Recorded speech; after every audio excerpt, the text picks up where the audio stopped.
Untuk terakhir kali, kami berkumpul sebagai keluarga dalam kehangatan rumah tangga. Setelah sekian lama tak tercurah cita dalam sua, indahnya cinta kembali melembur, namun syarat akan nestapa. Sebab salah satunya hadir hanya dengan raga, tanpa nyawa. Pecah, tangis kami tak tertahan. Menemui orang yang pernah sangat berharga, harus berakhir dalam nista. Lembut, kudaratkan bibir di keningnya. Pedih ini terasa semakin nyata, mengiris jiwa. Tersenduh, ku tahan air mata agar tak menetes jatuh ke jasadnya. Bukankah itu akan memberatkan langkahnya nanti? Ku peluk tubuh yang telah dingin itu dengan gemetar. Untuk terakhir kali, menekan perih yang sangat terasa sakit mengiris hati. Aku memaafkan segala kesalahanmu padaku, Pak. Baik yang telah kau lakukan, ataupun yang baru menjadi prasangka. Aku ikhlas. Ku maafkan semuanya. Andai saja engkau memiliki waktu lebih lama, aku sudah bersiap untuk kembali menyambutmu bersama lagi dalam mahligai rumah tangga. Namun takdir berkata lain. Ternyata sang pemilik kehidupan menginginkan dirimu lebih dulu. Dan itu adalah hak mutlak yang tak mampu kutukar dengan nyawaku. Kini hanya doaku yang mampu mengiringi langkahmu. Semoga engkau diberikan tempat terindah di sisi Allah. Terima kasih untuk 24 tahun yang penuh arti. Semua pengorbanan, juga jasa yang telah kau ukir untuk kebahagiaan ini, akan kurengkuh dan kujadikan sebagai pengantar tidurku nanti. Lirihku terbata di rungunya, meski sudah tak lagi berfungsi. Namun aku percaya, jiwa itu masih di sini bersama kami. Ku katupkan kedua tangan ke wajah, tersenduh. Nangis tak tertahan. Kuat, ku remas dada menekan sesak yang semakin terasa. Terkulai lemah, kepalaku di samping jasadnya yang telah mengenakan pakaian serba putih tanpa jahitan. Wajah itu nampak sumringah, bersinar, dengan senyum kecil terhias di bibir. Benar, mungkin dirinya telah menghembuskan nafas terakhir di ujung taubatnya. Sungguh, sebagai manusia kita tak boleh menghujat seorang pendosa, apalagi menepuk dada bangga merasa paling sempurna tanpa dosa. Bukankah pintu taubat itu masih lebar terbuka selama nyawa belum sampai di kerongkongan? Bahkan kala hati manusia rapat tertutup, pintu rumah pun terkatup, namun pintu taubat masih menganga lebar bagi siapapun. Belum tentu kita yang merasa tanpa cacat, aib, ataupun noda ini masih mampu mengembangkan senyum di wajah saat telah menjadi jasad. Mungkin saja akan membawa wajah ketakutan akan siksa yang nampak jelas di permukaan. Berlahan, Rama menghampiri dan merengkuh tubuhku dalam lengannya. mencoba menguatkan sang ibu yang kembali terkoyak jiwanya.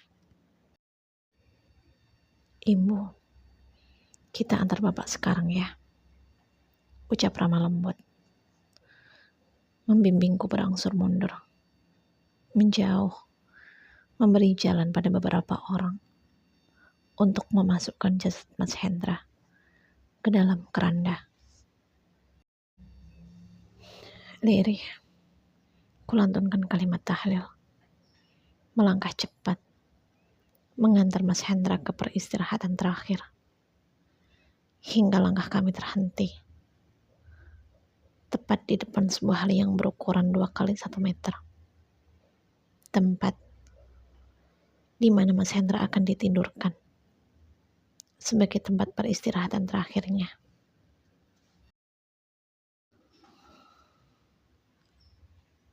Lunglai, kulalui segala proses pemakaman bersama keempat anakku. Mereka tampak kuat dan juga tegar, sehingga menerima jasad bapaknya di dalam liang sebagai bakti terakhir seorang anak pada orang tuanya. Meski gurat kesedihan jelas terpancar di wajah mereka, namun tidak dengan Almira yang nampak pilu menangis lemah hingga harus dipapah oleh tantenya. Dan kini raga itu telah tertutup sempurna oleh tanah, membentuk gundukan basah bertabur bunga dengan nisan bertuliskan Hendra, Jenderal Mahendra Sembah.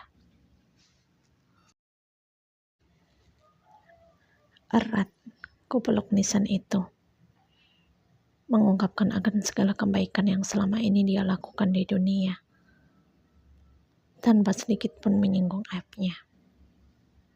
Bukankah jelas perintahnya untuk rapat menutup segala perlakuan buruk orang yang telah tiada? Biarlah semua itu terkubur dalam, tak lagi menjadi cerita yang perlu diingat, apalagi digambarkan pada dunia. Kita pulang ya, Bu.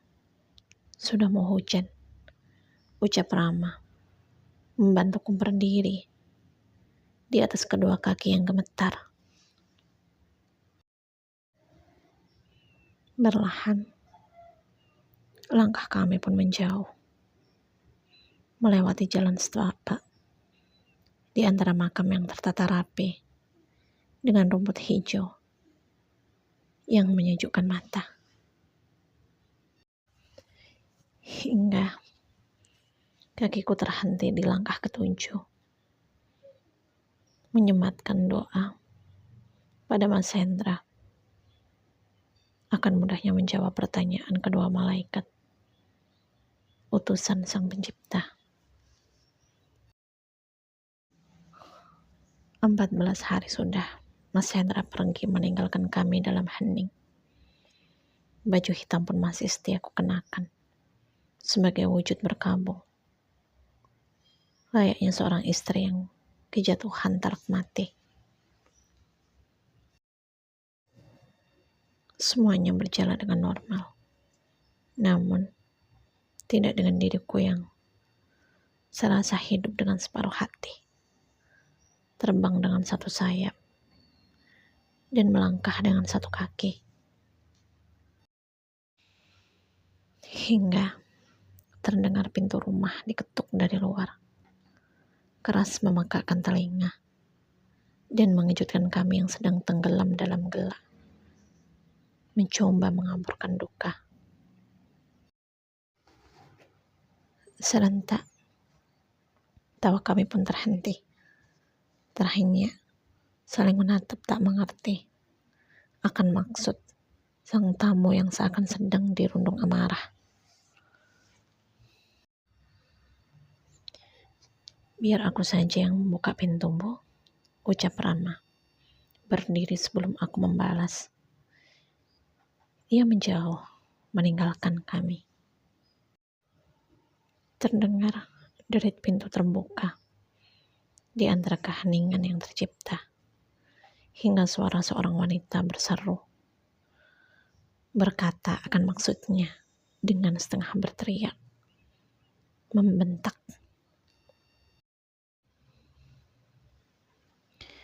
Aku pun melangkah cepat, menghampiri Aida yang ku kenali dari irama suaranya yang memang tak pernah bisa lirih.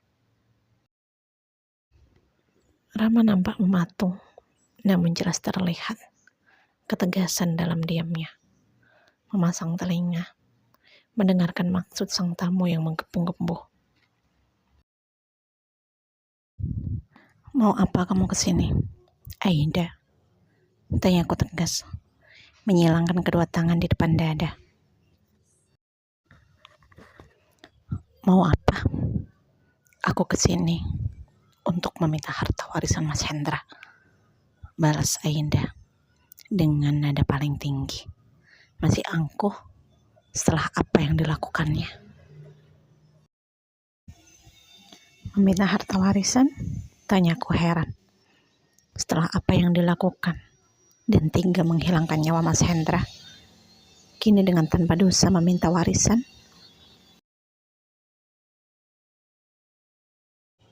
Jika kau sangat menginginkannya, tempuhlah jalur hukum, dan aku akan melayanimu. Namun jika dengan cara yang kau tempuh ini, pergilah, karena aku tak akan pernah mengindahkan dirimu. Aku tegas, bersiap menutup daun pintu. Namun Aida mendorongnya dengan sangat cepat sebelum aku mampu menutupnya. Tidak, aku tidak akan pergi kemanapun sebelum mendapatkan apa yang kau inginkan. Kalau perlu, aku akan berteriak, membuat keributan di sini, mempermalukan dirimu. Ancam Aida, menatap dengan garang. Aku terkesiap dan tersenyum kecil. Pun begitu dengan Rama, yang nampak menutup mulutnya dengan menahan tawa. Kuhala nafas panjang sebelum akhirnya menghembuskannya berlahan. Aida, apa kau pikir aku tak tahu mengapa Mas Hendra bisa sampai keracunan hingga meninggal dunia? Apa kau benar-benar mengira kami sebodoh itu? Asalkan kau tahu saja, sampai detik ini masih kau miliki kesempatan untuk bernafas lega, mengurus anak yang masih sangat membutuhkan ibunya. Itu karena kebaikan hati kami. Juga tak inginnya seorang bayi terlantar. Pun dengan Mas Hendra, yang pasti tak menginginkan anaknya kehilangan sosok ibu yang harus masuk bui karena perbuatannya sendiri. Jadi, jangan kau paksa kami melaporkan perbuatanmu dan jauh mempersosokkan dirimu ke dalam penjara. Ancamku tajam, membalas tatapan dengan garang.